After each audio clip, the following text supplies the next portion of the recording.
People who work in morgues or with corpses, the scariest things they've seen. Grunting sounds. People who work in morgues or with corpses sometimes encounter unusual phenomena. Sometimes after death, some bodies still have air in their lungs. When we turn them over to wash or dress them, they occasionally make grunting sounds. The first time I encountered this phenomenon, I was terrified.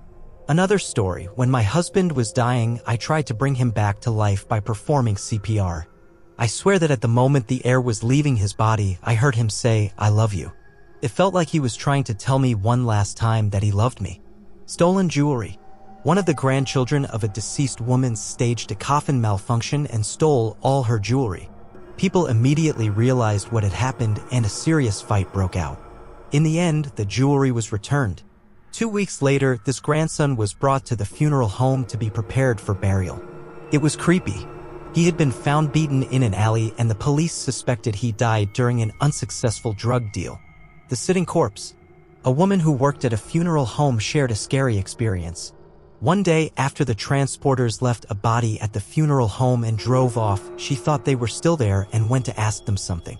She entered the embalming room and saw a man sitting on a gurney, staring directly at her.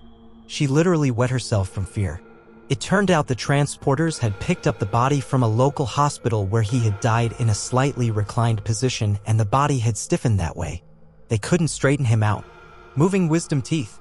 A forensic anthropologist working with dry human bones shared a story that gave him goosebumps. He was working with a skull from their collection when he suddenly heard the wisdom teeth in the lower jaw moving. The teeth were partially formed but hadn't erupted yet. Wisdom teeth usually form around age 18 and erupt during late adolescence or early adulthood. At the time, he was about 20 years old and his own wisdom teeth were starting to come in. He realized the remains belonged to a girl roughly his age, and it struck him how his own skull would look someday.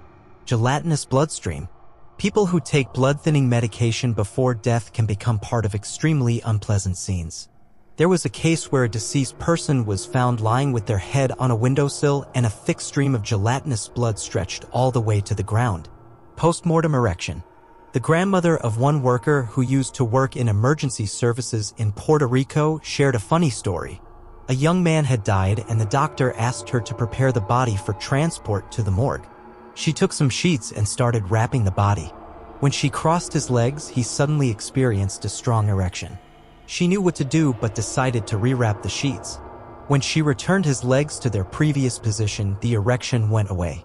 She tried crossing his legs again and the same thing happened. After several attempts, she got scared and went back to the doctor. It turned out the man had a penile prosthesis.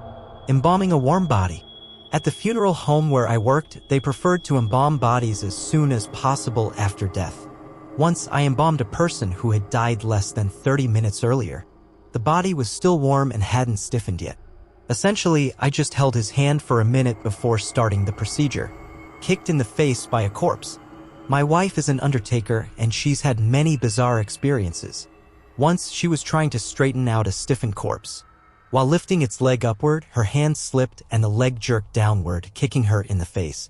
She ended up with a black eye and had to explain to people that it wasn't domestic violence, it was caused by a dead person. Open mouth during examination. We have a special device in the morgue that locks a corpse's jaw closed so it doesn't open during inspection. Once, during an examination, the device failed and the corpse literally opened its mouth wide. The senior embalmer wasn't there, so I did what I could.